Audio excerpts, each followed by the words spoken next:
Good evening. I'm Martha Raddatz from ABC News. And I'm Anderson Cooper from CNN. We want to welcome you to Washington University in St. Louis for the second presidential debate between Hillary Clinton and Donald Trump, sponsored by the Commission on Presidential Debates. Tonight's debate is a town hall format, which gives voters a chance to directly ask the candidates questions. Martha and I will ask follow-up questions, but the night really belongs to the people in this room and to people across the country who have submitted questions online.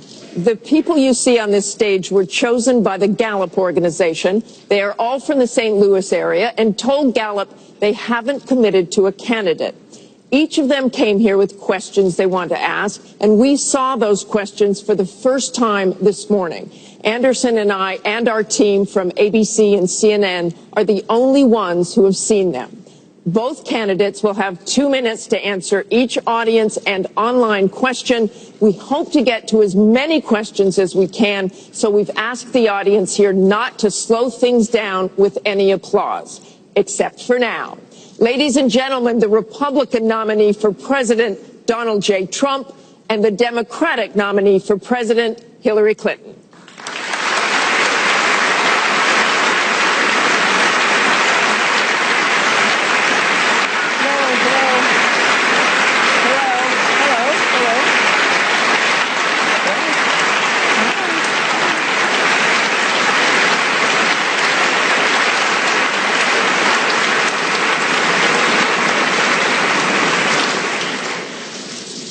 Thank you very much for being here. We're going to begin with a question from one of the members in our town hall. Each of you will have 2 minutes to respond to this question. Secretary Clinton, you won the coin toss, so you'll go first. Our first question comes from Patrice Brock. Patrice? Thank you and good evening. The last presidential debate could have been rated as MA, mature audiences, per TV parental guidelines. Knowing that educators assign viewing the presidential debates as students' homework, do you feel you are modeling appropriate and positive behavior for today's youth? Well, thank you. Are you a teacher? Yes, I think that that's a very good question, because I've heard from lots of teachers and parents about some of their concerns about some of the things that are being said and done in this campaign. And I think it is very important for us to make clear to our children that our country really is great because we're good. And we are going to respect one another, lift each other up. We are going to be looking for ways to celebrate our diversity. And we are going to try to reach out to every boy and girl as well as every adult to bring them in to working on behalf of our country. I have a very positive and optimistic view about what we can do together. That's why the slogan of my campaign is Stronger Together. Because I think if we work together, if we overcome the divisiveness that sometimes sets Americans against one another, and instead we make some big goals, and I've set forth some big goals, getting the economy to work for everyone, not just those at the top, making sure that we have the best education system from preschool through college and making it affordable, and so much else. If we set those goals and we go together to try to achieve them, there's nothing, in my opinion, that America can't do. So that's why I hope that we will come together in this campaign. Obviously, I'm hoping to earn your vote. I'm hoping to be elected in November, and I can promise you I will work with every American. I want to be the president for all Americans, regardless of your political beliefs, where you come from, what you look like, your religion. I want us to heal our country and bring it together, because that's, I think, the best way for us to get the future that our children and our grandchildren deserve. Secretary Clinton, thank you. Mr. Trump, you have 2 minutes. Well, I actually agree with that. I agree with everything she said. I began this campaign because I was so tired of seeing such foolish things happen to our country. This is a great country. This is a great land. I've gotten to know the people of the country over the last year and a half that I've been doing this as a politician. I cannot believe I'm saying that about myself, but I guess I have been a politician. And my whole concept was to make America great again. When I watch the deals being made, when I watch what's happening with some horrible things like Obamacare, where your health insurance and health care is going up by numbers that are astronomical, 68%, 59%, 71%. When I look at the Iran deal and how bad a deal it is for us, it's a one-sided transaction where we're giving back $150 billion to a terrorist state, really the #1 terrorist state. We've made them a strong country from really a very weak country just 3 years ago. When I look at all of the things that I see and all of the potential that our country has, we have such tremendous potential, whether it's in business and trade, where we're doing so badly. Last year, we had an almost $800 billion trade deficit. In other words, trading with other countries, we had an $800 billion deficit. It's hard to believe. Inconceivable. You say, who's making these deals? We're going to make great trade deals. We're going to have a strong border. We're going to bring back law and order.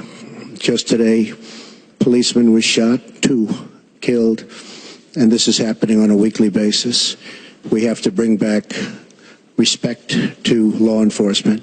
At the same time, we have to take care of people on all sides. We need justice. But I want to do things that haven't been done, including fixing and making our inner cities better for the African-American citizens that are so great, and for the Latinos, Hispanics. And I look forward to doing it. It's called Make America Great Again. Thank you, Mr. Trump. The question from Patrice was about, are you both modeling positive and appropriate behaviors for today's youth? We received a lot of questions online, Mr. Trump, about the tape that was released on Friday. As you can imagine, you called what you said locker room banter. You described kissing women without consent, grabbing their genitals. That is sexual assault. You bragged that you have sexually assaulted women. Do you understand that? No, I didn't say that at all. I don't think you understood what was said. This was locker room talk. I'm not proud of it.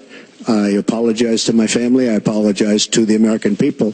Certainly I'm not proud of it. But this is locker room talk. You know, when we have a world where you have ISIS chopping off heads, where you have, and frankly, drowning people in steel cages, where you have wars and horrible, horrible sights all over, where you have so many bad things happening. This is like medieval times. We haven't seen anything like this, the carnage all over the world.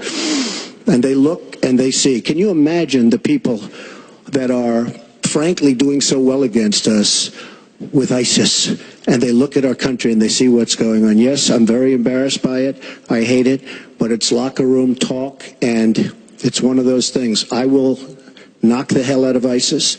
We're going to defeat ISIS. ISIS happened a number of years ago in a vacuum that was left because of bad judgment, and I will tell you, I will take care of ISIS, so Mr. Trump, we should get on to much more important things and much bigger things. Just for the record, though, are you saying that what you said on that bus 11 years ago, that you did not actually kiss women without consent or grope women without consent? I have great respect for women.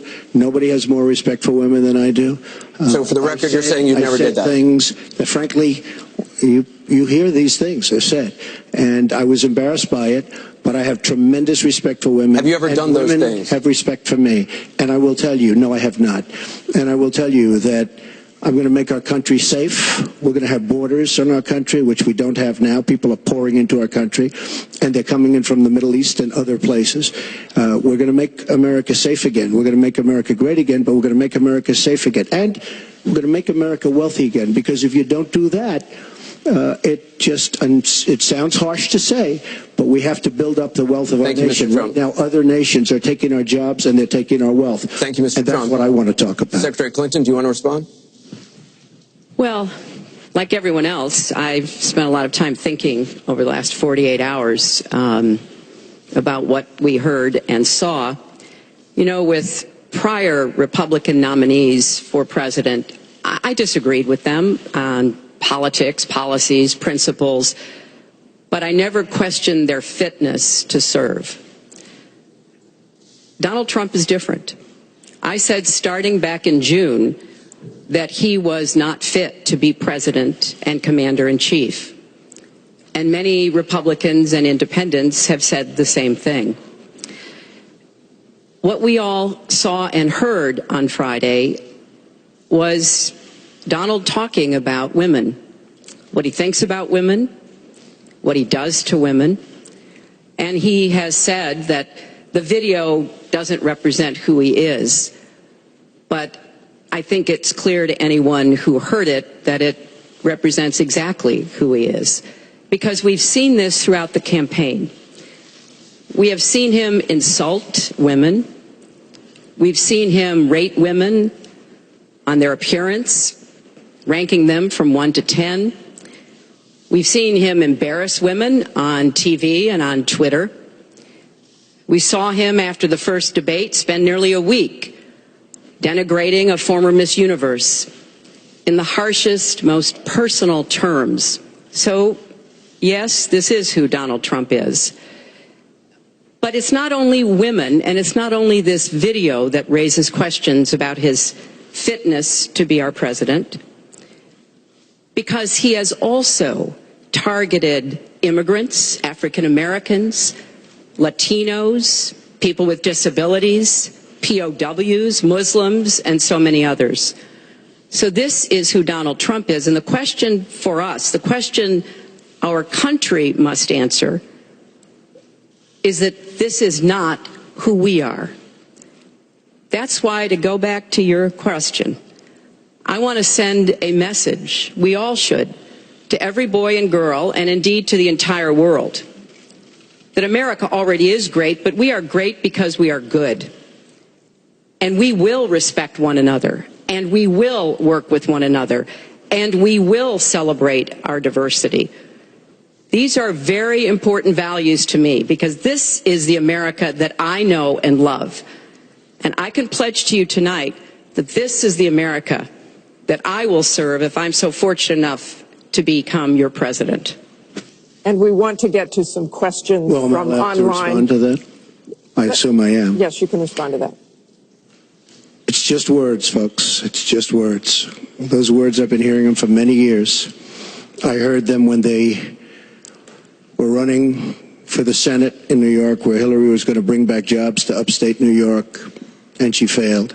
I've heard them where Hillary is constantly talking about the inner cities of our country, which are a disaster, education-wise, job-wise, safety-wise, in every way possible. I'm going to help the African Americans. I'm going to help the Latinos, Hispanics. I am going to help the inner cities. She's done a terrible job for the African Americans. She wants their vote, and she does nothing, and then she comes back 4 years later. We saw that firsthand when she was a United States Senator. She campaigned where the primary part of her campaign. I want to get to audience questions and online questions. So she's allowed to do that, but I'm not allowed to respond. You're going to get to respond right now. That sounds fair. This tape is generating intense interest. In just 48 hours, it's become the single most talked about story of the entire 2016 election on Facebook, with millions and millions of people discussing it on the social network. As we said a moment ago, we do want to bring in questions from voters around the country via social media, and our first stays on this topic. Jeff from Ohio asks on Facebook, Trump says the campaign has changed him. When did that happen? So, Mr. Trump, let me add to that. When you walked off that bus at age 59, were you a different man, or did that behavior continue until just recently? And you have 2 minutes for this. I told you, that was locker room talk. I'm not proud of it. I am a person who has great respect for people, for my family, for the people of this country, and certainly I'm not proud of it. But that was something that happened. If you look at Bill Clinton, far worse, minor words, and his was action. His was what he's done to women. There's never been anybody in the history of politics in this nation that's been so abusive to women. So you can say any way you want to say it, but Bill Clinton was abusive to women. Hillary Clinton attacked those same women and attacked them viciously. 4 of them here tonight. One of the women, who is a wonderful woman, at 12 years old, was raped at 12. Her client, she represented, got him off, and she's seen laughing on 2 separate occasions, laughing at the girl who was raped. Kathy Shelton, that young woman, is here with us tonight. So don't tell me about words. I apologize for those words. But it is things that people say. But what President Clinton did. He was impeached. He lost his license to practice law. He had to pay an $850,000 fine to one of the women, Paula Jones, who's also here tonight. And I will tell you that when Hillary brings up a point like that, and she talks about words that I said 11 years ago, I think it's disgraceful, and I think she should be ashamed of herself, if you want to know the truth. Can we please hold the applause? Secretary Clinton, you have 2 minutes. Well, first, let me start by saying that so much of what he's just said is not right, but he gets to run his campaign any way he chooses. He gets to decide what he wants to talk about. Instead of answering people's questions, talking about our agenda, laying out the plans that we have that we think can make a better life and a better country, that's his choice. When I hear something like that, I am reminded of what my friend Michelle Obama advised us all. When they go low, you go high. And look, if this were just about one video, maybe what he's saying tonight would be understandable. But everyone can draw their own conclusions at this point about whether or not the man in the video or the man on the stage respects women. But he never apologizes for anything to anyone. He never apologized to Mr. and Mrs. Khan, the Gold Star family, whose son, Captain Khan, died in the line of duty in Iraq. And Donald insulted and attacked them for weeks over their religion.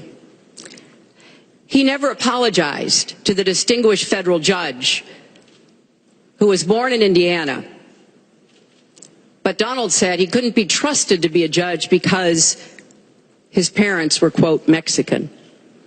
He never apologized to the reporter that he mimicked and mocked on national television and our children were watching. And he never apologized for the racist lie that President Obama was not born in the United States of America. He owes the president an apology. He owes our country an apology. And he needs to take responsibility for his actions and his words. Well, you owe the president an apology because, as you know very well, your campaign, Sidney Blumenthal, he's another real winner that you have, and he's the one that got this started along with your campaign manager, and they were on television just 2 weeks ago. She was saying exactly that, so you really owe him an apology. You're the one that sent the pictures around your campaign, sent the pictures around with President Obama in a certain garb. That was long before I was ever involved, so you actually owe an apology. And number two, Michelle Obama, I've gotten to see the commercials that they did on you. And I've gotten to see some of the most vicious commercials I've ever seen of Michelle Obama talking about you, Hillary. So you talk about friend, go back and take a look at those commercials. A race where you lost, fair and square, unlike the Bernie Sanders race where you won, but not fair and square, in my opinion. And all you have to do is take a look at WikiLeaks and just see what they said about Bernie Sanders and see what Deborah Wasserman Schultz had in mind, because Bernie Sanders, between superdelegates and Deborah Wasserman Schultz, he never had a chance. And I was so surprised to see him sign on with the devil. But when you talk about apology, I think the one that you should really be apologizing for, and the thing that you should be apologizing for, are the 33,000 emails that you deleted and that you acid washed. And then the 2 boxes of emails and other things last week that were taken from an office and are now missing. And I'll tell you what, I didn't think I'd say this, but I'm going to say it, and I hate to say it, but if I win, I am going to instruct my Attorney General to get a special prosecutor to look into your situation, because there has never been so many lies, so much deception. There has never been anything like it, and we're going to have a special prosecutor. When I speak, I go out and speak. The people of this country are furious. In my opinion, the people that have been long-term workers at the FBI are furious. There has never been anything like this, where emails, and you get a subpoena, You get a subpoena, and after getting the subpoena, you delete 33,000 emails, and then you acid wash them, or bleach them, as you would say, a very expensive process. So we're going to get a special prosecutor, and we're going to look into it, because you know what? People have been, their lives have been destroyed for doing 1/5 of what you've done, and it's a disgrace. And honestly, you ought to be ashamed of yourself. Secretary Clinton, I want to follow up on that. I'm going to let you talk about emails. Because everything he just said is absolutely false, but I'm not surprised. Really? In the first debate, and the audience needs to calm down here. I told people that it would be impossible to be fact-checking Donald all the time. I'd never get to talk about anything I want to do and how we're going to really make lives better for people. So, once again, go to HillaryClinton.com. We have literally Trump. You can fact check him in real time. Last time at the first debate, we had millions of people fact checking. So I expect we'll have millions more fact checking because, you know, it's just awfully good that someone with the temperament of Donald Trump is not in charge of the law in our country. Yeah, because you'd be in jail. Secretary Clinton.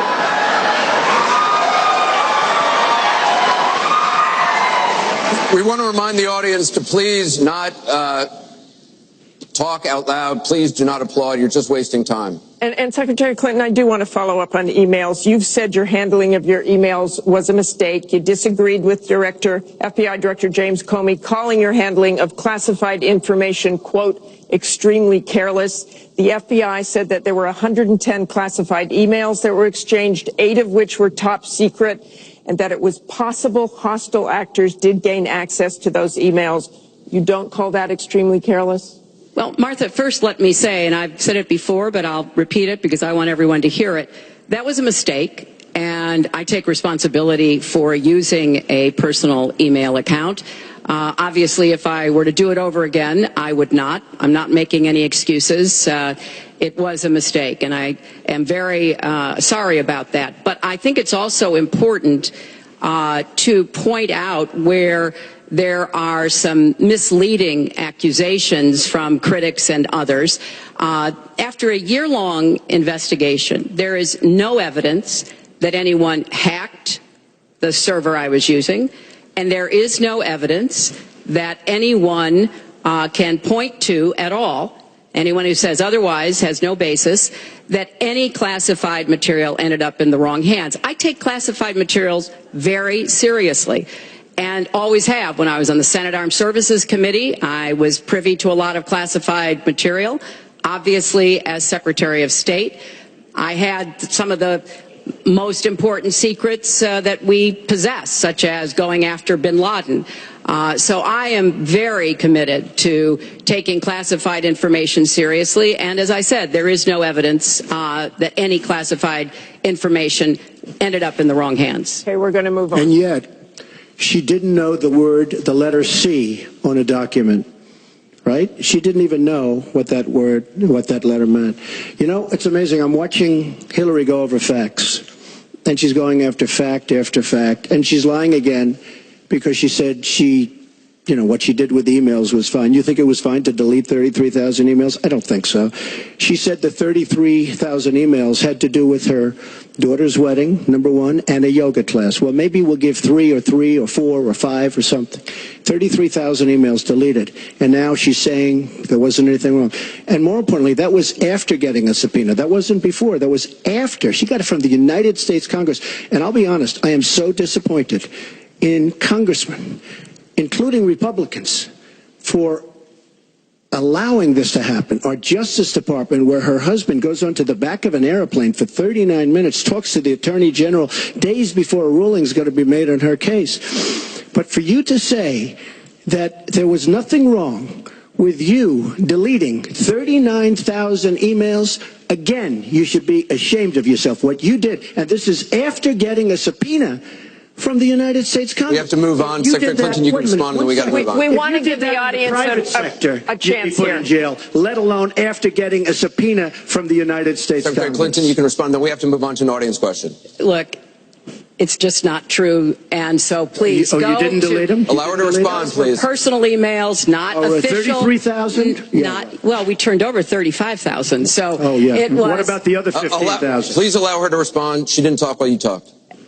Yes, that's true. I didn't. Because you I have didn't nothing in to the say. first debate, and I'm going to try not to in this debate because I'd like to get to the questions that the people have brought here tonight to talk to us about. And get off this question.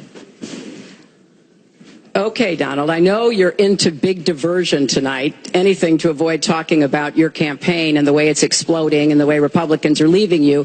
But let's at least focus on some of the issues that people care about tonight. Let's get to their questions. We have a question here from Ken Karpowitz. He has a question about health care. Ken?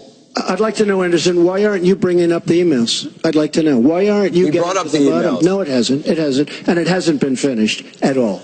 Ken Karpowitz has a question. It's nice to 1 on 3. Thank you.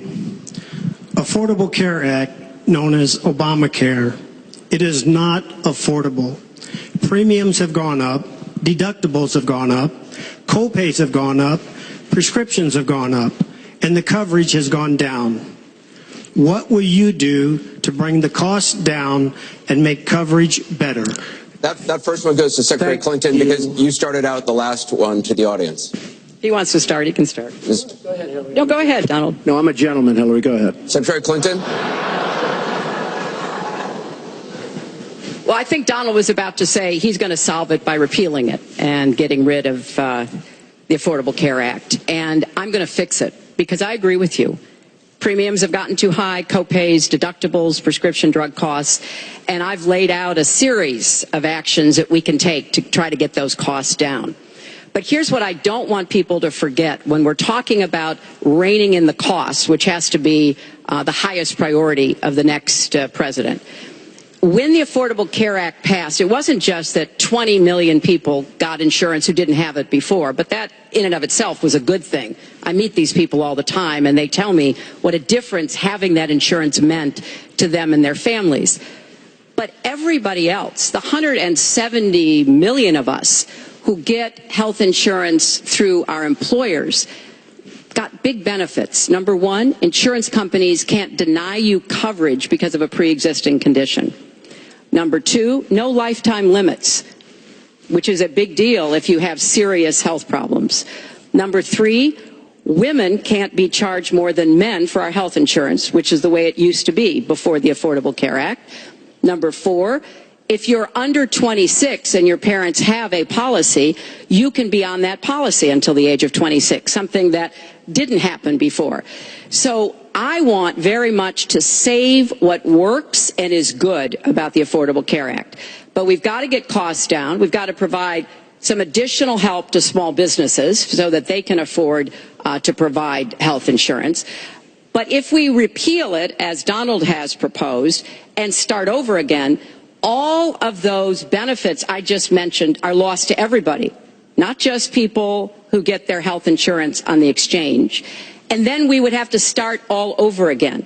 Right now, we are at 90% health insurance coverage. That's the highest we've ever been in our country. Secretary Clinton, so I want us to get to 100%, but get costs down and keep quality up. Mr. Trump, you have 2 minutes. It is such a great question, and it's maybe the question I get almost more than anything else outside of defense. Obamacare is a disaster. You know it. We all know it. It's going up at numbers that nobody's ever seen worldwide. Nobody's ever seen numbers like this for health care. It's only getting worse. In 17, it implodes by itself. Their method of fixing it is to go back and ask Congress for more money, more and more money. And we have right now almost $20 trillion in debt. Obamacare will never work. It's very bad health insurance, far too expensive. And not only expensive for the person that has it, unbelievably expensive for our country. It's going to be one of the biggest line items very shortly. We have to repeal it and replace it with something absolutely much less expensive and something that works, where your plan can actually be tailored. We have to get rid of the lines around the state, artificial lines, where we stop insurance companies from coming in and competing because they wanted President Obama and whoever was working on it, they want to leave those lines because that gives the insurance companies essentially monopolies. We want competition. You will have the finest health care plan there is. She wants to go to a single-payer plan, which would be a disaster, somewhat similar to Canada. And if you ever notice, the Canadians, when they need a big operation, when something happens, they come into the United States in many cases because their system is so slow. It's catastrophic in certain ways. But she wants to go to single payer, which means the government basically rules everything. Hillary Clinton has been after this for years. Obamacare was the first step. Obamacare is a total disaster. And not only are your rates going up by numbers that nobody's ever believed, but your deductibles are going up. So that unless you get hit by a truck, you're never going to be able to use it. Mr. Trump, it is a disastrous plan, and it has to be repealed and replaced. Secretary Clinton, let me follow up with you. Your husband called Obamacare, quote, the craziest thing in the world, saying that small business owners are getting killed as premiums double, coverage is cut in half. Was he mistaken, or was his mistake simply telling the truth? No, I mean, he clarified what he meant, and it's very clear. Look, we are in a situation in our country where if we were to start all over again, we might come up with a different system. But we have an employer-based system. That's where the vast majority of people get their health care. And the Affordable Care Act was meant to try to fill the gap between people who were too poor and couldn't put together any resources to afford health care, namely people on Medicaid. Obviously, Medicare, which is a single-payer system, which takes care of our elderly and does a great job doing it, by the way. And then all the people who were employed, but people who were working but didn't have the money to afford insurance and didn't have anybody, an employer or anybody else, to help them. That was the slot that the Obamacare approach was to take. And like I say, 20 million people now have health insurance. So if we just rip it up and throw it away, what Donald's not telling you is we just turn it back to the insurance companies the way it used to be. And that means the insurance companies get to do pretty much whatever they want, including saying, look, I'm sorry, you've got diabetes, you had cancer, your child has asthma. Your time is up. You may not be able to have insurance because you can't afford it. So let's fix what's broken about it, but let's not throw it away and give it all back to the insurance companies. And let me follow up with you, Mr. That's not going to work. Mr. Trump, let me follow up on this. Just one thing. First of all, Hillary, everything's broken about it, everything. Number two, Bernie Sanders said that Hillary Clinton has very bad judgment. This is a perfect example of it, trying to save Obamacare, which is... You've said you want to end Obamacare. You've said you want to end Obamacare. You've also said you want to make coverage accessible for people with pre-existing conditions. How do you force insurance companies to do that if you're no longer mandating that every American get insurance? You're going to have plans. What does that mean? Well, I'll tell you what it means. You're going to have plans that are so good because we're going to have so much competition in the insurance industry once we break out the lines and allow the competition to come. Are you going to have a mandate that Americans have to have health insurance? President Obama, by keeping those lines, the boundary lines around each state, and it was almost gone until just very toward the end of the passage of Obamacare, which, by the way, was a fraud. You know that, because Jonathan Gruber, the architect of Obamacare, he said it was a great lie. It was a big lie. President Obama said you keep your doctor, you keep your plan. The whole thing was a fraud, and it doesn't work.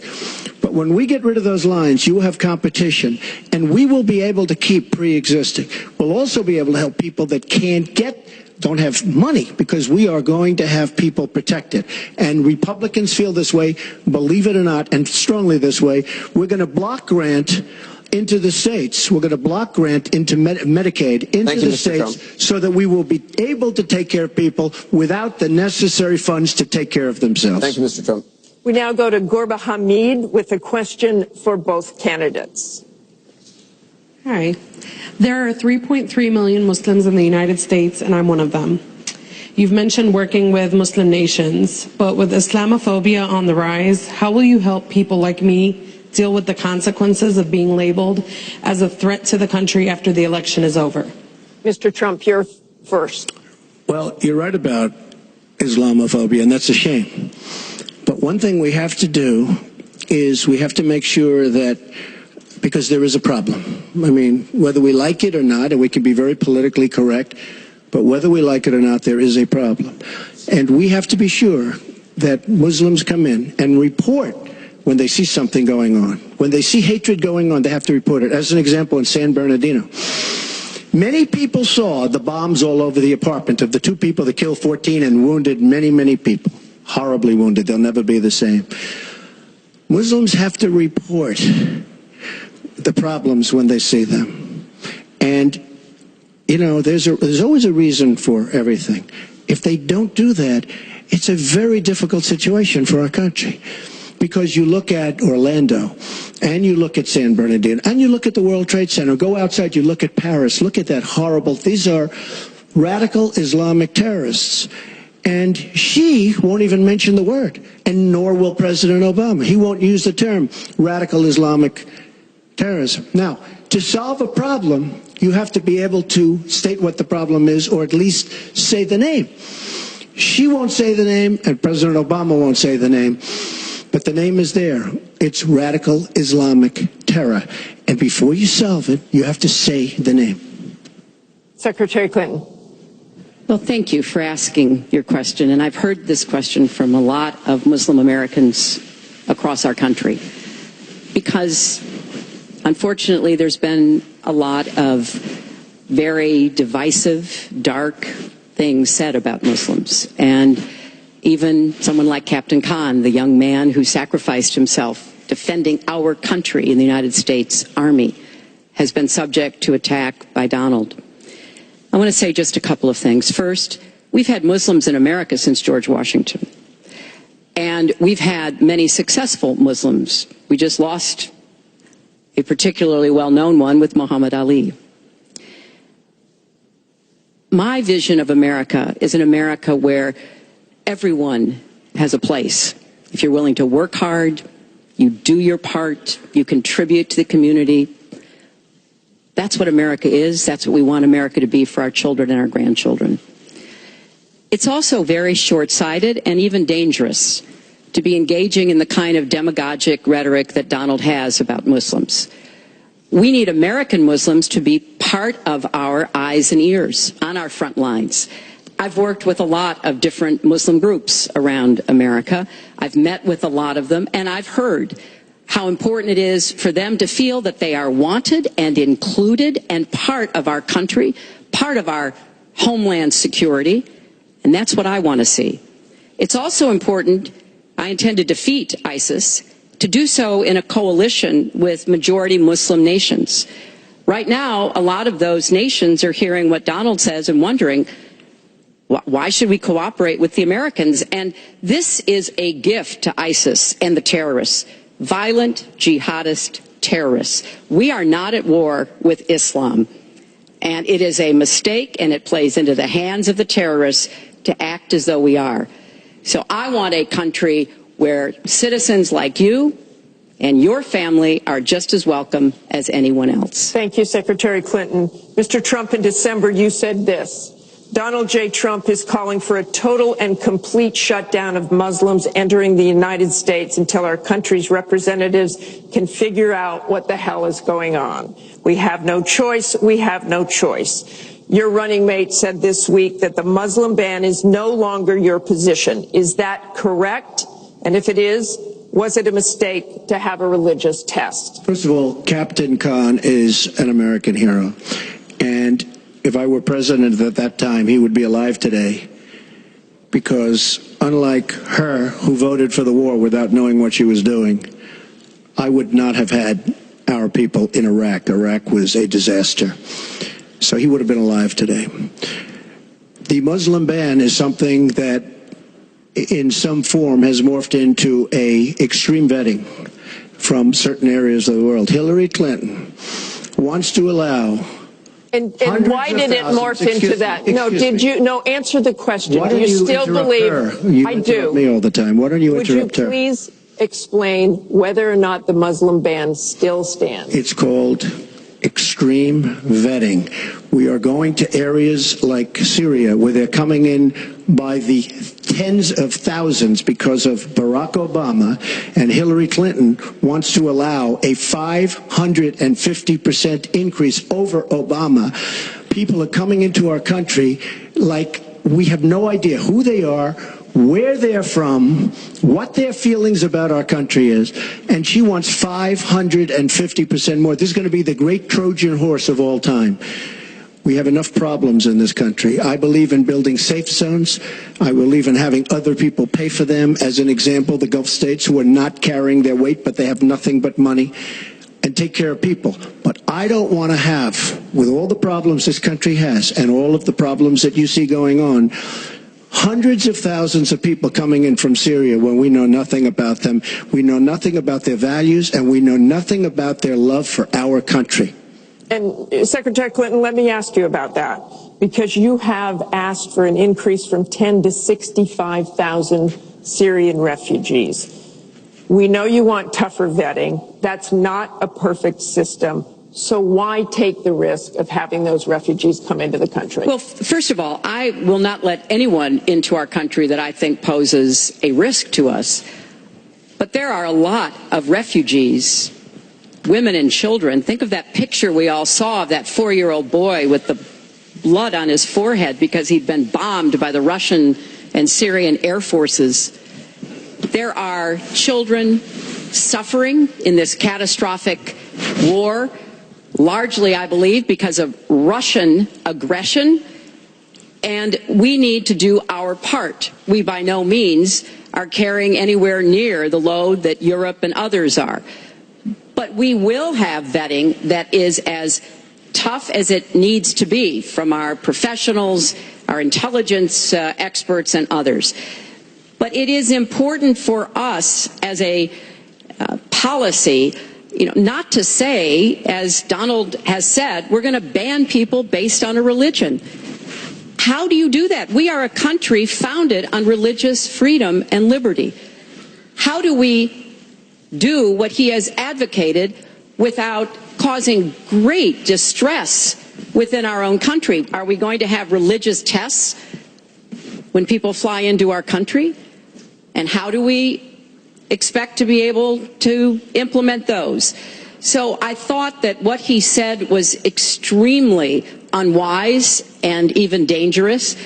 And indeed, you can look at the propaganda on a lot of the terrorist sites, and what Donald Trump says about Muslims is used to recruit fighters because they want to create a war between us. And the final thing I would say, this is the 10th or 12th time that he's denied being for the war in Iraq. We have it on tape. The entire press corps has looked at it. It's been debunked, but it never stops him from saying whatever he wants to say. Has not been debunked. So please has not been debunked. And go to HillaryClinton.com and you can see it. I was against the war in Iraq. Has not been debunked. And you voted for it, and you shouldn't have. Well, I just want There's been lots of fact-checking on that. I'd like to move on to an online question. She just went about 25 seconds over her time. Could I just respond to this, please? Very quickly, please. Hillary Clinton, in terms of having people come into our country, we have many criminal illegal aliens. When we want to send them back to their country says we don't want them. In some cases, they're murderers, drug lords, drug problems, and they don't want them. And Hillary Clinton, when she was Secretary of State, said, that's okay, we can't force it into their country. Let me tell you, I'm going to force them right back into their country. They're murderers and some very bad people. And I will tell you very strongly, when Bernie Sanders said she had bad judgment, she has really bad judgment, because we are letting people into this country that are going to cause problems and crime like you've never seen. We're also letting drugs pour through our southern border at a record clip, and it shouldn't be allowed to happen. ICE just endorsed me. They've never endorsed a presidential candidate. The Border Patrol agents, 16,500, just recently endorsed me. And they endorsed me because I understand the border. She doesn't. She wants amnesty for everybody. Come right in, come right over. It's a horrible thing she's doing. She's got bad judgment, and honestly, so bad that she should never be president of the United States. That I can tell you. Thank you, Mr. Trump. I want to move on. This next question comes from the public through the Bipartisan Open Debate Coalition's online forum, where Americans submitted questions that generated millions of votes. This question involves WikiLeaks' release of purported excerpts of Secretary Clinton's paid speeches which she has refused to release, and one line in particular in which you, Secretary Clinton, purportedly say you need both a public and private position on certain issues. So, two from Virginia asks, is it okay for politicians to be two-faced? Is it acceptable for a politician to have a private stance on issues? Secretary Clinton, well, your 2 minutes. Right. As I recall, that was something I said about Abraham Lincoln after having seen the wonderful Steven Spielberg movie called Lincoln. It was a master class watching President Lincoln get the Congress to approve the 13th Amendment. It was principled and it was strategic. And I was making the point that it is hard sometimes to get the Congress to do what you want to do, and you have to keep working at it. And yes, President Lincoln was trying to convince some people. He used some arguments. Convincing other people, he used other arguments. That was a great, I thought, a great display of presidential leadership. But, you know, let's talk about what's really going on here, Martha, because our intelligence community just came out and said in the last few days that the Kremlin, meaning Putin and the Russian government, are directing the attacks, the hacking on American accounts to influence our election. And WikiLeaks is part of that, as are other sites where the Russians hack information. We don't even know if it's accurate information, and then they put it out. We have never in the history of our country been in a situation where an adversary, a foreign power, is working so hard to influence the outcome of the election. And believe me, they're not doing it to get me elected. They're doing it to try to influence the election for Donald Trump. Now, maybe because he has praised Putin, maybe because he says he agrees with a lot of what Putin wants to do, maybe because he wants to do business in Moscow. I don't know the reasons. But we deserve answers. And we should demand that Donald release all of his tax returns so that people can see what are the entanglements and the financial relationships we're going to get to that later. That he has Secretary with Clinton, Russians and you're other out of time. foreign powers. Well, I think I should Mr. respond Trump. because it's so ridiculous. Look, now she's blaming, she got caught in a total lie. Her papers went out to all her friends at the banks, Goldman Sachs and everybody else, and she said things, WikiLeaks, that just came out. And she lied. Now she's blaming the lie on the late, great Abraham Lincoln. That's one that I haven't. Okay, Honest Abe. Honest Abe never lied. That's the good thing. That's the big difference between Abraham Lincoln and you. That's a big, big difference. We're talking about some difference.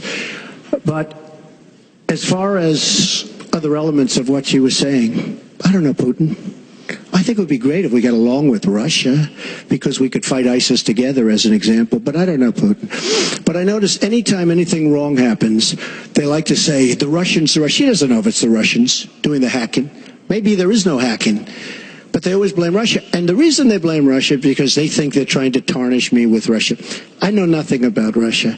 I know about Russia, but I know nothing about the inner workings of Russia. I don't deal there. I have no businesses there. I have no loans from Russia. I have a very, very great balance sheet. So great that when I did the old post office on Pennsylvania Avenue, the United States government, because of my balance sheet, which they actually know very well, chose me to do the old post office between the White House and Congress, chose me to do the old post office. One of the primary things, in fact, perhaps the primary thing, was balance sheet. But I have no loans with Russia. You could go to the United States government and they would probably tell you that because they know my sheet very well in order to get that development I had to have. Now, the taxes are a very simple thing. As soon as I have, first of all, I pay hundreds of millions of dollars in taxes. Many of her friends took bigger deductions. Warren Buffett took a massive deduction. Soros, who's a friend of hers, took a massive deduction. Many of the people that are giving her all this money that she can do many more commercials than me took massive deductions. I pay hundreds of millions of dollars in taxes, but as soon as my routine audit's finished, I'll release my returns. I'll be very proud to. Thank you, Mr. Trump. We've got we're on turn, actually, the topic of taxes. We have a question from Spencer Moss. Spencer? Good evening. My question is, what specific tax provisions will you change to ensure the wealthiest Americans pay their fair share in taxes? Mr. Trump, you have 2 minutes. Well, one thing I do is get rid of carried interest. One of the greatest provisions for people like me, to be honest with you. I give up a lot when I run because I knock out the tax code. And she could have done this years ago, by the way. She was a United States Senator. She complains that Donald Trump took advantage of the tax code. Well, why didn't she change it? Why didn't you change it when you were a senator?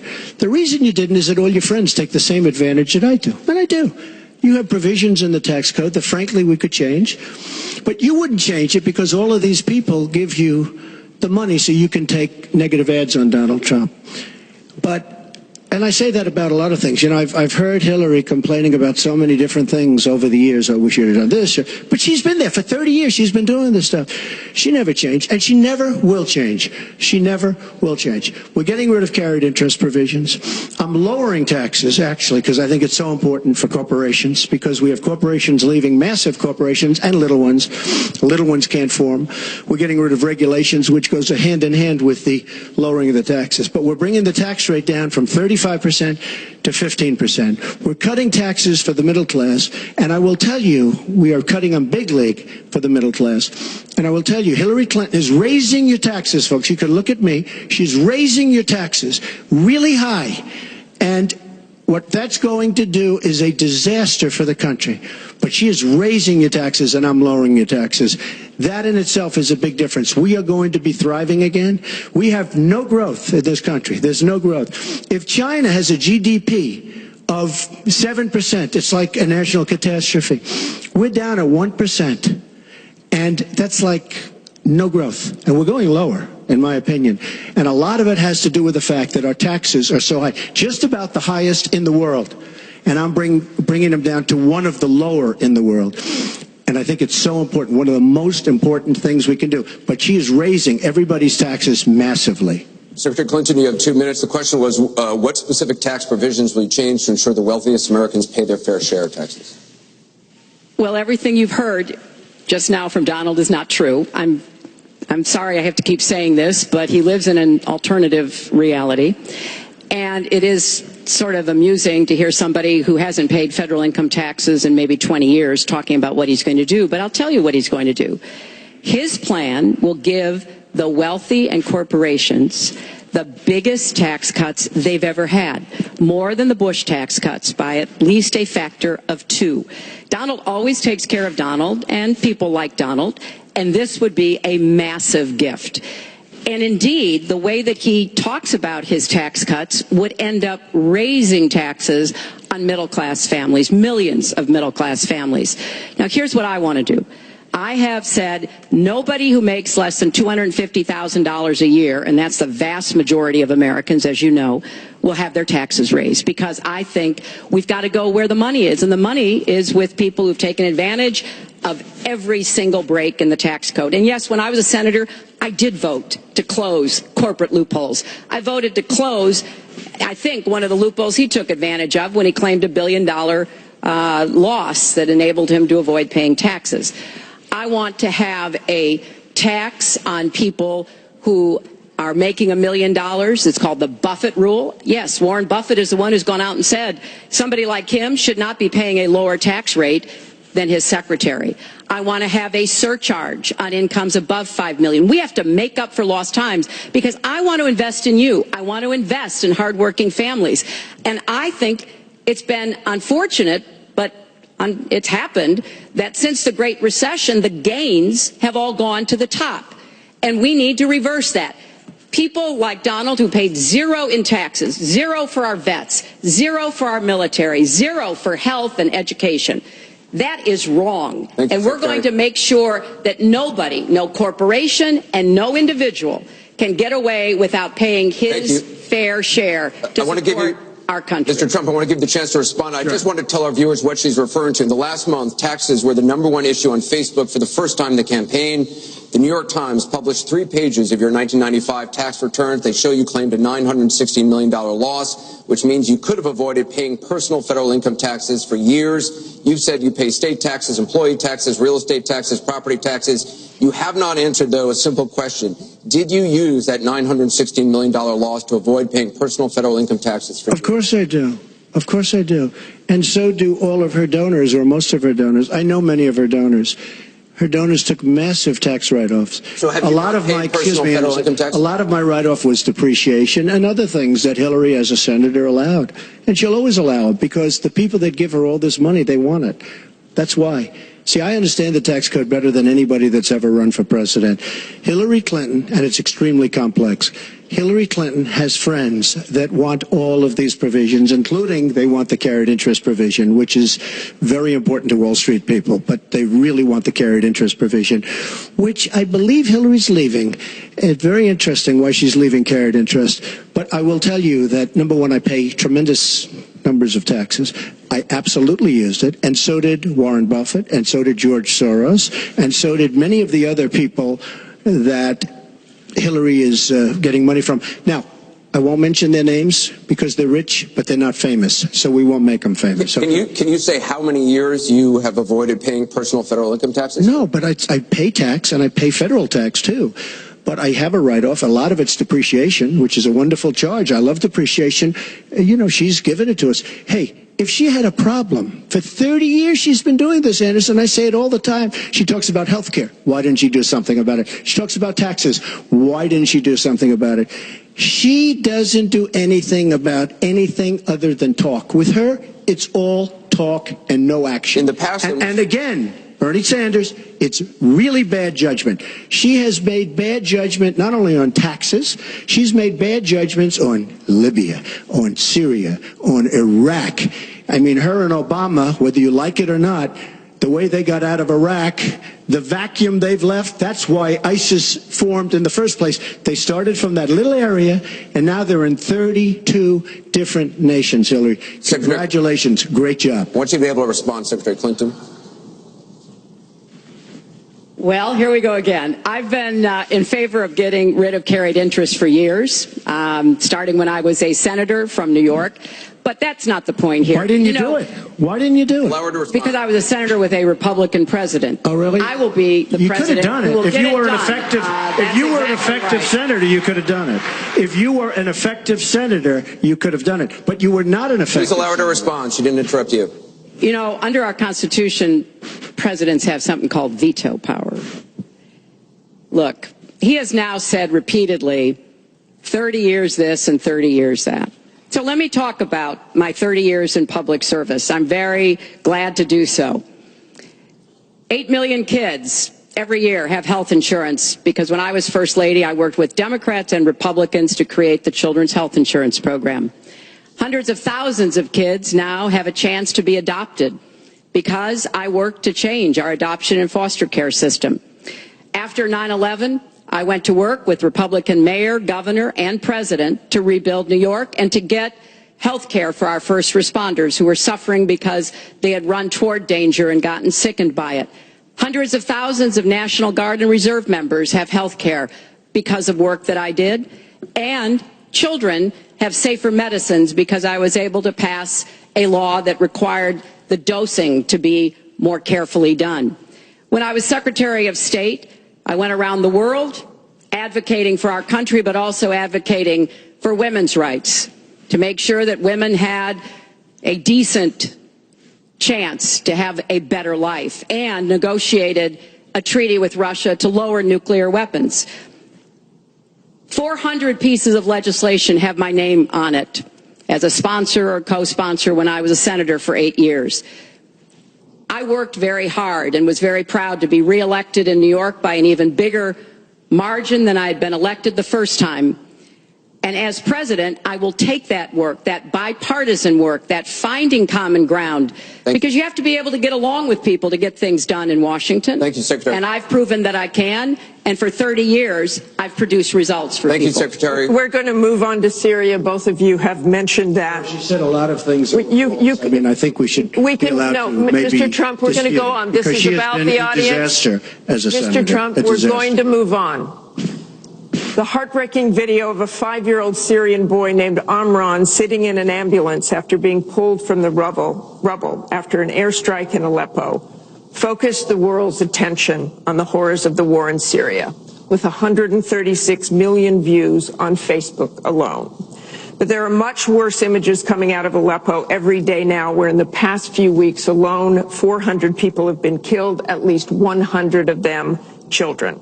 Just days ago, the State Department called for a war crimes investigation of the Syrian regime of Bashar al-Assad and its ally, Russia, for their bombardment of Aleppo. So this next question comes from social media through Facebook. Diane from Pennsylvania asks, if you were president, what would you do about Syria and the humanitarian crisis in Aleppo? Isn't it a lot like the Holocaust when the U.S. waited too long before we helped? Secretary Clinton, we will begin with your 2 minutes. Well, the situation in Syria is catastrophic. And every day that goes by, we see the results of the regime by Assad in partnership with the Iranians on the ground, the Russians in the air, bombarding places, in particular Aleppo, where there are hundreds of thousands of people, probably about 250,000 still left. And there is a determined effort by the Russian Air Force to destroy Aleppo in order to eliminate the last of the Syrian rebels who were really holding out against the Assad regime. Russia hasn't paid any attention to ISIS. They're interested in keeping Assad in power. So when I was Secretary of State, advocated, and I advocate today, a no-fly zone and safe zones. We need some leverage with the Russians because they're not going to come to the negotiating table for a diplomatic resolution unless there is some leverage over them. And we have to work more closely with our partners and allies on the ground. But I want to emphasize that what is at stake here is the ambitions and the aggressiveness of Russia.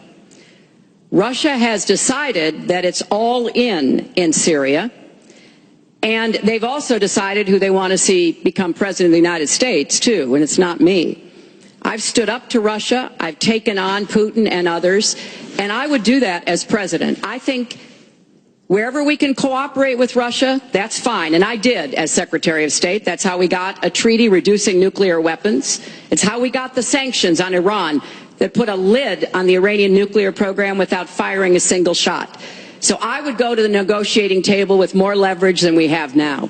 But I do support the effort to investigate for crimes, war crimes committed by the Syrians and the Russians and try to hold them accountable. Thank you, Secretary Clinton. First of all, Mr. she Trump. was there as Secretary of State with the so-called line in the sand, which... No, I wasn't. I was gone. I hate to interrupt you, but you were in contact, excuse me. At some point, we need to do some You were in total contact with the White House, and perhaps, sadly, Obama probably still listened to you. I don't think he'd be listening to you very much anymore. Obama draws the line in the sand. It was laughed at all over the world what happened. Now, with that being said, she talks tough against Russia. But our nuclear program has fallen way behind, and they've gone wild with their nuclear program. Not good. Our government shouldn't have allowed that to happen. Russia is new in terms of nuclear. We are old, we're tired, we're exhausted in terms of nuclear. A very bad thing. Now, she talks tough. She talks really tough against Putin and against Assad. She talks in favor of the rebels. She doesn't even know who the rebels are. You know, every time we take rebels, whether it's in Iraq or anywhere else, we're arming people. And you know what happens? They end up being worse than the people. Look at what she did in Libya with Gaddafi. Gaddafi's out. It's a mess. And by the way, ISIS has a good chunk of their oil. I'm sure you probably have heard that. It was a disaster. Because the fact is, almost everything she's done in foreign policy has been a mistake, and it's been a disaster. But if you look at Russia, just take a look at Russia, and look at what they did this week, where I agree she wasn't there, but possibly she's consulted. We sign a peace treaty. Everyone's all excited. Well, what Russia did with Assad, and by the way, with Iran, who you made very powerful with the dumbest deal perhaps I've ever seen in the history of deal making, the Iran deal with $150 billion, with the $1.7 billion in cash, which is enough cash to fill up this room. But look at that deal. Iran now and Russia are now against us. So she wants to fight. She wants to fight for rebels. There's only one problem. You don't even know who the rebels are. Mr. Trump, So Mr. what's Trump, the your purpose? 2 minutes And one thing is I have up. to say, Your 2 minutes I don't is like up. Assad at all, but Assad is killing ISIS. Russia is killing ISIS. And Iran is killing ISIS. And those three have now lined up because of our weak foreign policy. Mr. Trump, let me repeat the question. If you were president, what would you do about Syria and the humanitarian crisis in Aleppo? And I want to remind you what your running mate said. He said provocations by Russia need to be met with American strength, and that if Russia continues to be involved in airstrikes along with the Syrian government forces of Assad, the United States of America should be prepared to use military force to strike the military targets of the Assad regime. Okay. He and I haven't spoken, and I disagree. I disagree. You disagree with your running mate. I think we have to knock out ISIS. Right now, Syria is fighting ISIS. We have people that want to fight both at the same time. But Syria is no longer Syria. Syria is Russia, and it's Iran, who she made strong, and Kerry and Obama made into a very powerful nation and a very rich nation very, very quickly, very, very quickly. I believe we have to get ISIS. We have to worry about ISIS before we can get too much more involved. She had a chance to do something with Syria. They had a chance, and that was the line. What do you think And will she happen did. if Aleppo falls? I think Aleppo is a disaster humanitarian-wise. What do you think will is a happen if it falls? I think that it basically has fallen, okay? It basically has fallen. Let me tell you something. You take a look at Mosul. The biggest problem I have with the stupidity of our foreign policy. We have Mosul. They think a lot of the ISIS leaders are in Mosul. So we have announcements coming out of Washington and coming out of Iraq. We will be attacking Mosul in 3 weeks or 4 weeks. Well, all of these bad leaders from ISIS are leaving Mosul. Why can't they do it quietly? Why can't they do the attack, make it a sneak attack, and after the attack is made, inform the American public that we've knocked out the leaders, we've had a tremendous success. People leave. Why do they have to say we're going to be attacking Mosul within the next 4 to 6 weeks, which is what they're saying? How stupid is our country? There are sometimes reasons the military does that. Psychological I can't warfare. think of any. I can't think of any. It and I'm might pretty good be to at it. help We get have General civilians Flynn, out. And we have, look, I have 200 generals and admirals who endorse me. I have 21 Congressional Medal of Honor recipients who endorse me. We talk about it all the time. They understand. Why can't they do something secretively where they go in and they knock out the leadership? Why would these people stay there? I've been reading now Tell for me weeks. what your Martha, I've been strategy reading now is. for weeks about Mosul, that it's the harbor of where, between Raqqa and Mosul. This is where they think the ISIS leaders are. Why would they be staying? They're not staying there anymore. They're gone. Because everybody's talking about how Iraq, which is us with our leadership, goes in to fight Mosul. Now, with these 200 admirals and generals, they can't believe it. All I say is this: General George Patton, General Douglas MacArthur are spinning in their grave at the stupidity of what we're doing in the Middle East. I'm going to go to Secretary Clinton. Secretary Clinton, you want Assad to go. You advocated arming rebels, but it looks like that may be too late for Aleppo. You talk about diplomatic efforts. Those have failed. Ceasefires have failed. Would you introduce the threat of U.S. military force beyond a no-fly zone against the Assad regime to back up diplomacy? I would not use American ground forces in Syria. I think that would be a very serious mistake. I don't think American troops should be holding territory, which is what they would have to do as an occupying force. I don't think that is a smart strategy. I do think the use of special forces, which we're using, the use of enablers and trainers in Iraq, which has had some positive effects, are very much in our interests. And so I do support what is happening. But what would you do differently than President Obama is doing? Martha, I hope that by the time I hope by the time I am president that we will have pushed ISIS out of Iraq. I do think that there is a good chance that we can take Mosul. Donald says he knows more about ISIS than the generals. No, he doesn't. There are a lot of very important planning going on, and some of it is to signal to the Sunnis in the area, as well as Kurdish Peshmerga fighters, that we all need to be in this, and that takes a lot of planning and preparation. I would go after Baghdadi. I would specifically target Baghdadi, because I think our targeting of al-Qaeda leaders, and I was involved in a lot of those operations, highly classified ones, made a difference. So I think that could help. I would also consider arming the Kurds. The Kurds have been our best partners in Syria as well as Iraq, and I know there's a lot of concern about that in some circles, but I think they should have the equipment they need so that Kurdish and Arab fighters on the ground are the principal way that we take Raqqa after pushing ISIS out of Iraq. Thank you very much. We're going to move on. She went over a minute over, and you don't stop her. When I go 1 second over, it's like you a had big deal. many answers. It's really very interesting. We've got a question over here from James Carter. Mr. Carter?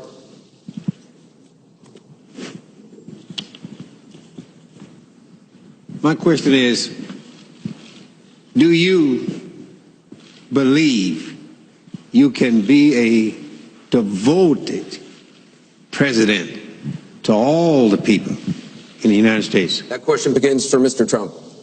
Absolutely. I mean, she calls our people deplorable, a large group, and irredeemable. I will be a president for all of our people, and I'll be a president that will turn our inner cities around and will give strength to people and will give economics to people and will bring jobs back, because NAFTA, signed by her husband, is perhaps the greatest disaster trade deal in the history of the world, not in this country. It stripped us of manufacturing jobs. We lost our jobs. We lost our money. We lost our plants. It is a disaster. And now she wants to sign TPP, even though she says now she's for it. She called it the gold standard. And by the way, at the last debate, she lied, because it turned out that she did say the gold standard, and she said she didn't say it. They actually said that she lied. Okay? And she lied. But she's lied about a lot of things. I would be a president for all of the people, African Americans, the inner cities. Devastating what's happening to our inner cities. She's been talking about it for years. As usual, she talks about it, nothing happens. She doesn't get it done. Same with the Latino Americans, the Hispanic Americans, the same exact thing. They talk, they don't get it done. You go into the inner cities and you see it's 45% poverty. African Americans now 45% poverty in the inner cities. The education is a disaster. Jobs are essentially non-existent. I mean, it's, you know, and I've been saying at big speeches where I have 20 and 30,000 people, what do you have to lose? It can't get any worse. And she's been talking about the inner cities for 25 years. Nothing's going to ever happen. Let me tell you, if she's president of the United States, nothing's going to happen. It's just going to be talk. And all of her friends, the taxes we were talking about, and I would just get it by osmosis. She's not doing any me favors. But by doing all the others favors, she's doing me favors. Mr. Trump, thank you. But I will tell you, she's all talk. It doesn't get done. All you have to do is take a look at her Senate run. Take a look at upstate New York. Your 2 minutes is up. Secretary Clinton, it turned out 2 to minutes. be a disaster. You have 2 minutes, Secretary Clinton. Well, 67% of the people voted to re-elect me when I ran for my second term, and I was very proud and very humbled by that. Mr. Carter, I have tried my entire life to do what I can to support children and families.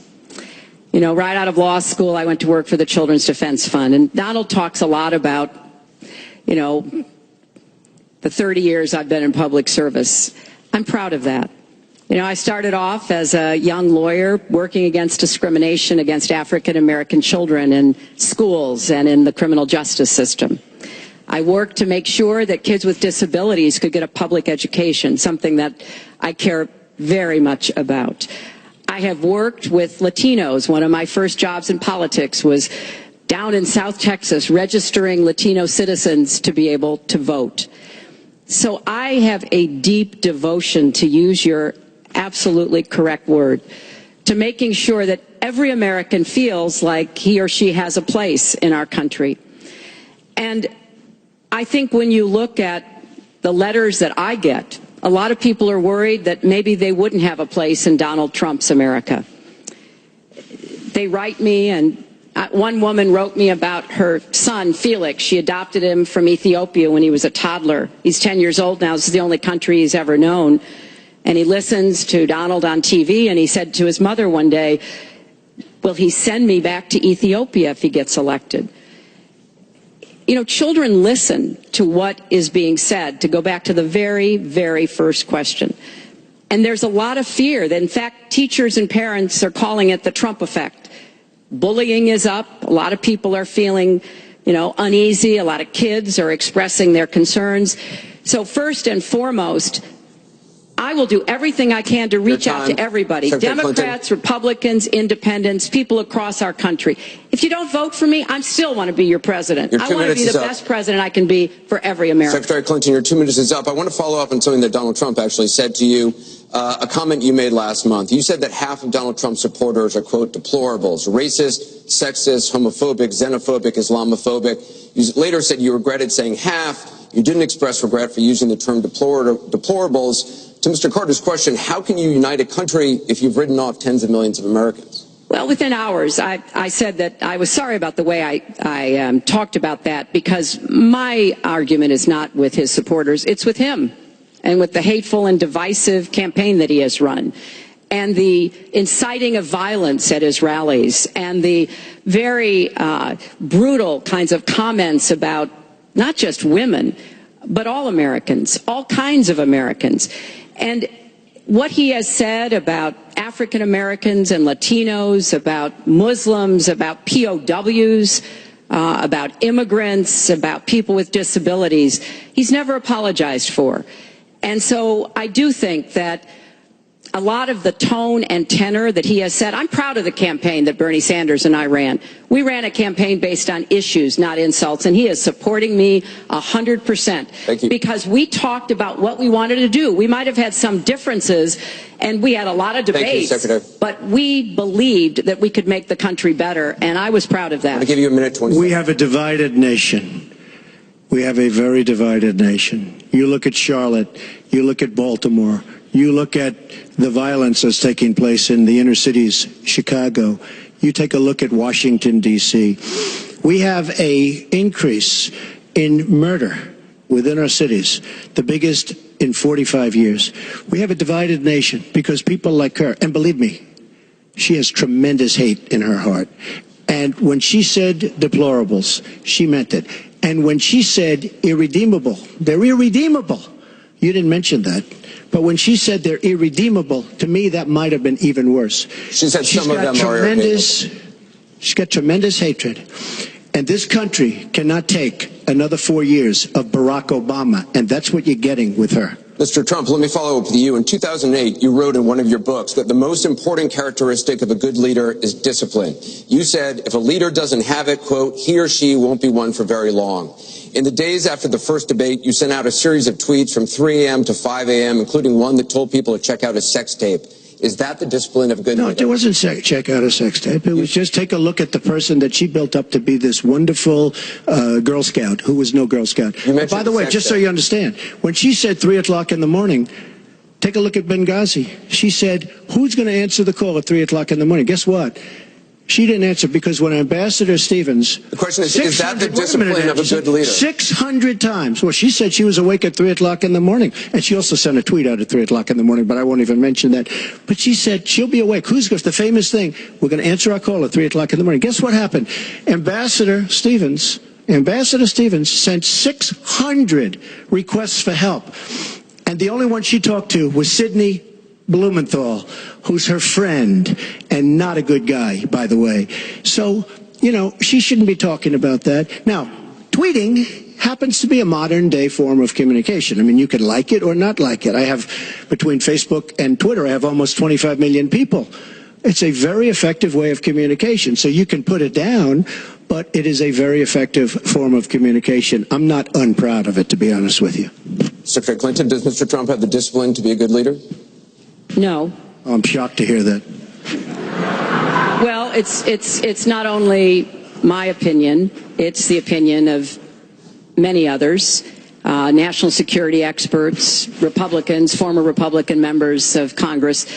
But it's in part because those of us who have had the great privilege of seeing this job up close and know how difficult it is, and it's not just because I watched my husband take a $300 billion deficit and turn it into a $200 billion surplus, and 23 million new jobs were created, and incomes went up for everybody. Everybody. African American incomes went up 33%. And it's not just because I worked with George W. Bush after 9/11. And I was very proud that when I told him what the city needed, what we needed to recover, he said, "You've got it," and he never wavered. He stuck with me. And I have worked, and I admire President Obama. He inherited the worst financial crisis since the Great Depression. That was a terrible time for our country. We have to move along. 9 million people Secretary lost their Clinton, jobs, 5 million homes were lost, Secretary and Clinton, we're $13 moving trillion in family wealth was wiped out. We are back on the right track. He would send us back into recession with his tax plans. Secretary Clinton, we are moving to an audience question. We're almost out of time. We have another. Mr. Trump, we're moving to an audience question. It is our country Mr. Trump, has the Secretary slowest growth, Clinton, we and want to get jobs to are a the disaster. audience. Thank you very much, both of you. We have another audience question. Beth Miller has a question for both candidates. Good evening. Perhaps the most important aspect of this election is the Supreme Court justice. What would you prioritize as the most important aspect of selecting a Supreme Court justice? We begin with your 2 minutes, Secretary Clinton. Thank you. Well, you're right. This is one of the most important issues in this election. I want to appoint Supreme Court justices who understand the way the world really works, who have real life experience, who have not just been in a big law firm and maybe clerked for a judge and then gotten on the bench, but maybe they tried some more cases. They actually understand what people are up against, because I think the current court has gone in the wrong direction. And so I would want to see the Supreme Court reverse Citizens United and get dark, unaccountable money out of our politics. Donald doesn't agree with that. I would like the Supreme Court to understand that voting rights are still a big problem in many parts of our country, that we don't always do everything we can to make it possible for people of color and older people and young people to be able to exercise their franchise. I want a Supreme Court that will stick with Roe v. Wade and a woman's right to choose, and I want a Supreme Court that will stick with marriage equality. Now, Donald has put forth the names of some people that he would consider. And among the ones that he has suggested are people who would reverse Roe v. Wade and reverse marriage equality. I think that would be a terrible mistake and would take us backwards. I want a Supreme Court that doesn't always side with corporate interests. I want a Supreme Court that understands because you're wealthy and you can give more money to something doesn't mean you have any more rights or should have any more rights than anybody else. So I have very clear views about what I want to see to change the balance on the Supreme Court. And I regret deeply that the Senate has not done its job, and they have not permitted a vote on the person that President Obama, a highly qualified person, they've not given him a vote to be able to have the full complement of 9 Supreme Court justices. I think that was a dereliction of duty. I hope that they will see their way to doing it, but if I am so fortunate enough as to be president, I will immediately move to make sure that we fill that. We have 9 justices Secretary Clinton. To work on behalf of our people. Thank you. You're out of time, Mr. Trump. Justice Scalia, great judge, died recently, and we have a vacancy. I am looking to appoint judges very much in the mold of Justice Scalia. I'm looking for judges, and I've actually picked 20 of them so that people would see, highly respected, highly thought of, and actually very beautifully reviewed by just about everybody, but people that will respect the Constitution of the United States. And I think that this is so important. Also, the Second Amendment, which is totally under siege by people like Hillary Clinton. They'll respect the Second Amendment and what it stands for, what it represents. So important to me. Now, Hillary mentioned something about contributions, just so you understand. So I will have in my race more than $100 million put in of my money, meaning I'm not taking all of this big money from all of these different corporations like she's doing. What I ask is this. So I'm putting in more than, by the time it's finished, I'll have more than $100 million invested. Pretty much self-funding mine. We're raising money for the Republican Party, and we're doing tremendously on the small donation, $61 average or so. I asked Hillary, why doesn't she made $250 million by being in office? She used the power of her office to make a lot of money. Why isn't she funding, not for $100 million, but why don't you put 10 or 20 or 25 or $30 million into your own campaign? It's $30 million less for special interests that will tell you exactly what to do. And it would really, I think, be a nice sign to the American public. Why aren't you putting some money in? You have a lot of it. You've made a lot of it because of the fact that you've been in office. You made a lot of it while you were Secretary of State, actually. So why aren't you putting money into your own campaign? I'm just curious. Well, thank you very much. Thank you. We're going to get on to one more question. The question was about the Supreme Court, and I just want to quickly say, very quickly, I respect the Second Amendment, but I believe there should be comprehensive background checks, and we should close the gun show loophole and close the online loophole. We have one more question, as many Mrs. lives Clinton, as we possibly can. We have one more question from Ken Bone about energy policy. Ken? What steps will your energy policy take to meet our energy needs while at the same time remaining environmentally friendly and minimizing job loss for fossil power plant workers? Mr. Trump, 2 minutes. Absolutely. I think it's such a great question because energy is under siege by the Obama administration, under absolute siege. The EPA, Environmental Protection Agency, is killing these energy companies. And foreign companies are now coming in, buying so many of our different plants, and then rejiggering the plant so that they can take care of their oil. We are killing, absolutely killing, our energy business in this country. Now, I'm all for alternative forms of energy, including wind, including solar, etc. But we need much more than wind and solar. And you look at our miners. Hillary Clinton wants to put all the miners out of business. There is a thing called clean coal. Coal will last for 1,000 years in this country. Now we have natural gas and so many other things because of technology. We have we have found over the last 7 years, we have found tremendous wealth right under our feet. So good, especially when you have 20 trillion in debt. I will bring our energy companies back. They'll be able to compete. They'll make money. They'll pay off our national debt. They'll pay off our tremendous budget deficits, which are tremendous. But we are putting our energy companies out of business. We have to bring back our workers. You take a look at what's happening to steel and the cost of steel, and China dumping vast amounts of steel all over the United States, which essentially is killing our steel workers and our steel companies. We have to guard our energy companies. We have to make it possible. The EPA is so restrictive that they are putting our energy companies out of business. And all you have to do is go to a great place like West Virginia or places like Ohio, which is phenomenal, or places like Pennsylvania, and you see what they're doing to the people, miners and others in the energy business. It's a disgrace. Your time is up. Thank you, sir. It's an absolute disgrace. And Secretary Clinton, 2 minutes. Well, that was very interesting. First of all, China is illegally dumping steel in the United States, and Donald Trump is buying it to build his buildings, putting steel workers and American steel plants out of business. That's something that I fought against as a senator, and that I would have a trade prosecutor to make sure that we don't get taken advantage of by China on steel or anything else. You know, because it sounds like you're in the business or you're aware of people in the business. You know that we are now, for the first time ever, energy independent. We are not dependent upon the Middle East, but the Middle East still controls a lot of the prices. So the price of oil has been way down, and that has had a damaging effect on a lot of the oil companies, right?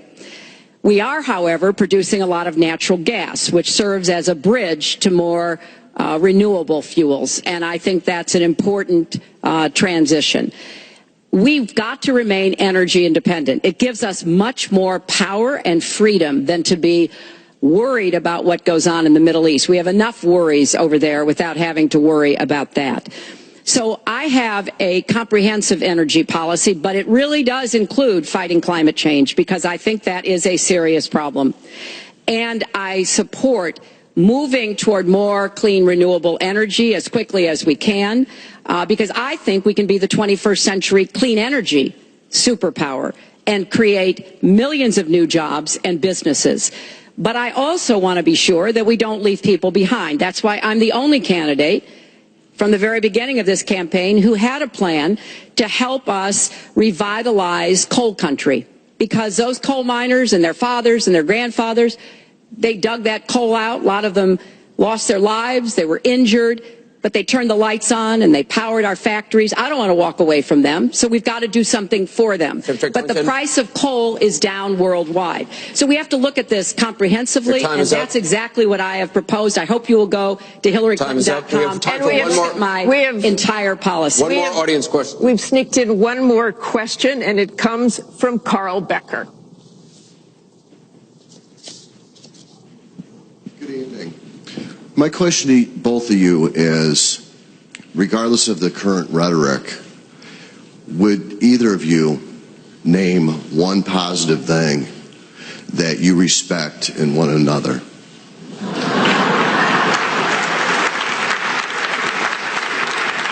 Mr. Trump, would you like to go first? Well, I certainly will. Because I think that's a very fair and important question. Look, I respect his children. His children are incredibly able and devoted, and I think that says a lot about Donald. I don't agree with nearly anything else he says or does, but I do respect that. And I think that is something that as a mother and a grandmother is very important to me. So I believe that this election has become in part so conflict-oriented, so intense, because there's a lot at stake. This is not an ordinary time, and this is not an ordinary election. We are going to be choosing a president who will set policy for not just 4 or 8 years, but because of some of the important decisions we have to make here at home and around the world, from the Supreme Court to energy and so much else. And so there is a lot at stake. It's one of the most consequential elections that we've had. And that's why I've tried to put forth specific policies and plans, trying to get it off of the personal and put it on to what it is I want to do as president. And that's why I hope people will check on that for themselves so that they can see that, yes, I've spent 30 years, actually maybe a little more, working to help kids and families, and I want to take all that experience to the White House and do that every single day. Mr. Trump. Well, I consider her statement about my children to be a very nice compliment. I don't know if it was meant to be a compliment, but it is a great. I'm very proud of my children. And they've done a wonderful job, and they've been wonderful, wonderful kids. So I consider that a compliment. I will say this about Hillary. She doesn't quit. She doesn't give up. I respect that. I tell it like it is. She's a fighter. I disagree with much of what she's fighting for. I do disagree with her judgment in many cases. But she does fight hard, and she doesn't quit, and she doesn't give up, and I consider that to be a very good trait. Thanks to both of you. I want to thank both the candidates. I want to thank the university here. This concludes the town hall meeting. Our thanks to the candidates, the commission, Washington University, and to everybody who watched. Please tune in on October 19th for the final presidential debate that will take place at the University of Nevada, Las Vegas. Good night, everyone.